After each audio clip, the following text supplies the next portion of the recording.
Now it's time for Culture Talk, where we talk about culturally relevant topics you can use to start conversations about your faith.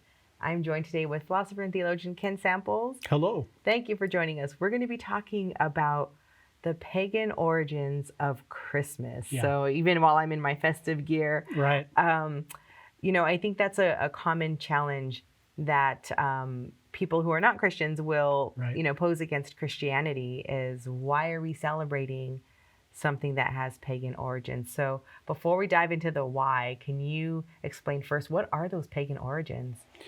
Well, obviously Christianity comes in the second millennium. Mm-hmm. And so there are many groups that have had religious ideas that existed before Christianity.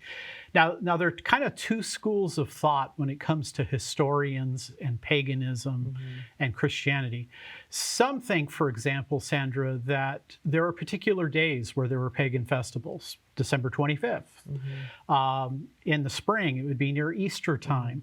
Halloween is often connected, All Saints' Day. So some people think the church knew that the culture celebrated these events. And what they did is they changed the focus. They didn't stop having celebrations, but they focused it upon Christ. Right. Now, other historians say no. These were dates that were picked by the church in their own independent kind of context.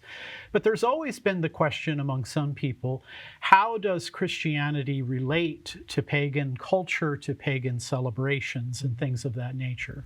And what were some of those pagan traditions that have now transferred over into the celebration of Christmas? Right. Well, in the winter, it would be, a winter type of festival. In the spring, it would be a spring festival about life and death.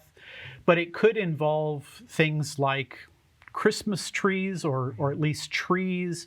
It could involve other things relating to foods and things of that nature that seem similar to what the pagans did.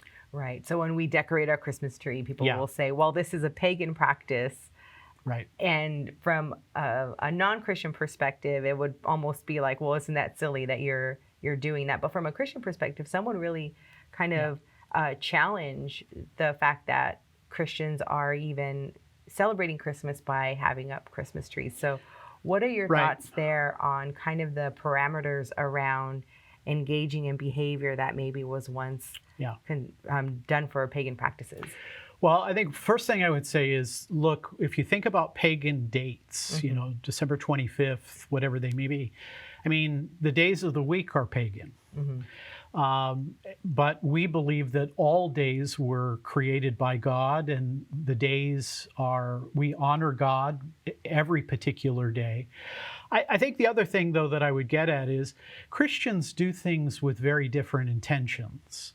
If you bring a tree into your home and celebrate, I mean, Martin Luther, at the time of the Reformation in the 16th century, he brought trees into the church as a way of decorating and celebrating. So the intent of the person is, I think, a very important component. But I would also say that, paganism doesn't get everything wrong.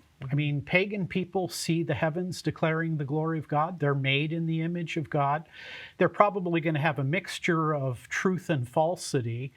But Christians came along and they said, look, we're going to change the whole orientation of our celebration. It's not about the various gods. It's about the God who became man.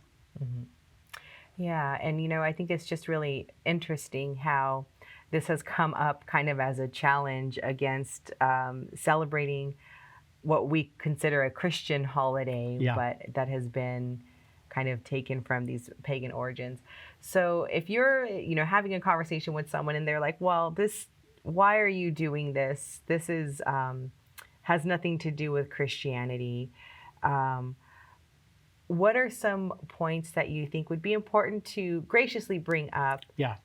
Especially if someone says something like, well, Jesus wasn't even born on December 25th. No, those are fair-minded questions, I think. I would say, for example, that, when it comes to astronomy, the study of the natural heavens and the heavenly bodies, that all began at a time of astronomy. But we don't condemn astronomy because it had roots in astrology. Oh, okay, yeah. This is called in logic the genetic fallacy, where you Mm. evaluate something totally in terms of its origin and you don't acknowledge that it's changed. Mhm. I would say, for example, that Christians have a very different orientation. They focus on it in a very different way. But there is tradition along, Christians have grown in their tradition of how they celebrate particular things. I mean, having meals together, decorating our homes, decorating trees, that could take a whole different orientation if you're a Christian. You're not celebrating the pagan deities. You're again focusing on the incarnation. Right. And I think that it's helpful to have a term like genetic fallacy to be able Yeah. to kind of address people's fair-minded concerns about, pagan origins of Christmas. So thank you so much for Sure. that, Ken. Where would you point people to for more information?